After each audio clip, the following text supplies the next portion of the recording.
Hello students, let us discuss lecture number 2 of chapter number 18 of A2 Biology. The subject code is 9700 and the title of the chapter is Biodiversity, Classification, Biodiversity and Conservation. In the first lecture, we came up with the definition of species, which is actually the group of living organisms. They look similar to each other. They can breed with one another and produce the fertile offsprings. In this lecture, we will discuss a little more about the species and then the hierarchical classification system. If I scroll down and I show you these two animals, you will say both of them, they are mice and they look similar to each other in many ways. But the main title of this picture is Appearances Can Be Deceptive. Yes, they are looking similar to each other in many ways, but in fact, they belong to two different species. The A picture is actually a mouse from southern Africa, and it is a placental mammal, whereas in picture B, the mouse which is shown over here is actually a marsupial. It's a marsupial. It's a pouched mammal which is from Australia, and this is Antechinus. So why is it so that sometimes the organisms which outwardly looking similar to each other still do not belong to the same species? So answer lies in the biological classification system, which is given by Swedish scientist Linnaeus in the 18th century, that the name of the organism is actually comprised of two names. The first one is the genus name and the second one is the species name or specific epithet. There is one more example which is discussed in this book. If you see the word Nesomimus, this is a generic name or genus name of 4 types of mockingbirds which are found in the Galapagos. And Nesomimus actually is the genus name. It means there are some mockingbirds which somehow looking similar to each other, but still they are different in size or color, etc. So there are mainly 4 types of mockingbirds which are found in the Galapagos with the genus Nesomimus.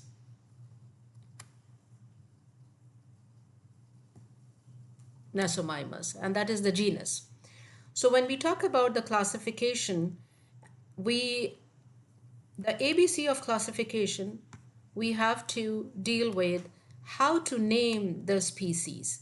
How to name the species is actually given by the binomial system of naming, which was actually given by Linnaeus in the 18th century. And according to this, there are 2 words which are written as a scientific name or a binomial under the binomial system of classification. The first name indicates the genus and the second name indicates the species name or the specific epithet. So if I go back for the example of the mockingbirds found in the Galapagos, the genus is Nesomimus, and there could be many different species. For example, one of them is Trifasciatus. So Nesomimus trifasciatus is actually a species which is one of the 4 found in Galapagos. So it means sometimes when we see the organism looking similar to each other, but still they belong to a totally different species.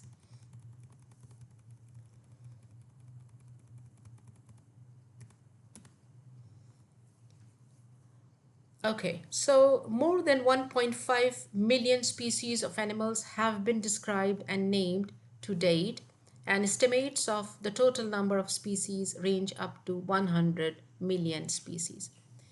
These 100 million species, for example, how to classify them, how to particularly see them which group or which main class they belong to. For this purpose, hierarchical classification is established, and in this the biologists actually have given different groups uh, which are discussed under the taxonomic rank, and then finally the species name is automatically generated at the end. For example, if you see this one, I have shown you this book page with hierarchical classification system. So you can see that mainly, if you see, you have 1, 2, 3, 4, 5, 6, 7, 8. You have 8 main groups, which we technically call them taxonomic ranks. And one of them, of course, when we talk about them individually, they will be taxon. So we have 8 taxonomic ranks, or taxa. We can also say them taxa, which is the plural word, starting with the main or the big taxon, which we say domain, and then kingdom, then phylum, class, order, family, genus, and then species. When we reach at species, then we get the final and the real name of the organism, and that is the biological name of any organism. For example, if you see over here, African bush elephant, the biological name will be Loxodontota africana. And hibiscus, the flower, for example, the plant, the biological name or the scientific name under the binomial system of classification will be Hibiscus rosa sinensis. Now, if you see, the genus will be, the first word will be the genus, and the second word will be the specific epithet or the species name. Now, what about this hierarchical classification, which is actually comprised of 8 different taxonomic ranks? So somehow the students need to memorize the highest rank and then subsequently the lower one, and then the lowest rank, which is the species. So starting with domain, kingdom, phylum, class, order, family, genus, and species. And I have seen my students usually make a mnemonic out of this. For example, the typical mnemonic will be dumb, because you have to say the first letter of the taxonomic rank. So you can say dumb. Let me highlight it a little bit. Dumb, king, Phillips, came, over, for, generous, supper. But it's not necessary that you have to remember this or memorize this. You can make your own mnemonics as you like. But that was a very common one which I did discuss with you. So the arrangement or the sequence of these taxonomic ranks you should remember basically. So basically, what hierarchical classification is telling us, that a living organism is actually belonging to different groups, which is actually giving us an idea whether they belong to uh, which main group they belong to, whether they belong to eukarya or prokaryotes, for example. So here, because only the eukarya examples are discussed, so it's just shown eukarya and eukarya, for example. So if I ask you the main difference between prokaryotes and eukaryotes, it should be somehow simpler concept. Prokaryotes are the organisms without well-defined nucleus, and eukaryotes are the organisms with well-defined nucleus in their cells. Okay, so what was the need to do all this hierarchical classification? In fact, the story begins with a very simplifying division of the living organism on the planet Earth into plants and animals. But later on, when the scientists uh, developed more, they were into more investigation part, etc., and the research part, and they, especially after the investigation of the cells under microscope, they found out that there are certain cells which basically have the nucleic acids, for example, the DNA, but they do not have the nucleus. They do not have the nuclear boundary. They do not have the nuclear membrane. So they were, and certain other characteristic features. They were given a big group or a big domain, which is called prokaryotes, for example.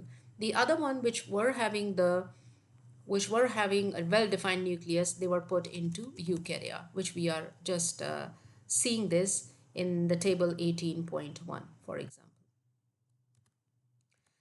Now, there are certain terminologies which you should be familiar with, because in paper 4 and paper 5, they will not be, in fact, coming as a direct question, but they can help you in handling the questions, for example. So taxonomy basically is the study and practice of classification, which involves placing organisms in a series of taxonomic units, which we say taxa, for example. So it means if you see 18.1 table, you have been given taxonomy of two different organisms. One is African bush elephant and the other is hibiscus. So if we start with African bush elephant, for example, domain is Eukarya, kingdom is Animalia, phylum is Chordata, class is Mammalia, order is Proboscidae, and family is Elephantidae, genus is Loxodonta, and species is Loxodonta africana. Same is the case with hibiscus, for example. The main domain is Eukarya, because all the plants and animals, they belong to eukaryotic domain or Eukarya domain. And kingdom is Plantae, phylum is Angiospermae, class is Dicotyledonous plants or Dicotyledonnae, order is Malvaceae, family is Malvaceae, genus is Hibiscus, and species is Hibiscus rosa sinensis. The main purpose of saying all these biological names or biological terminologies is so that your ears should be familiar to these names and the pronunciations as well.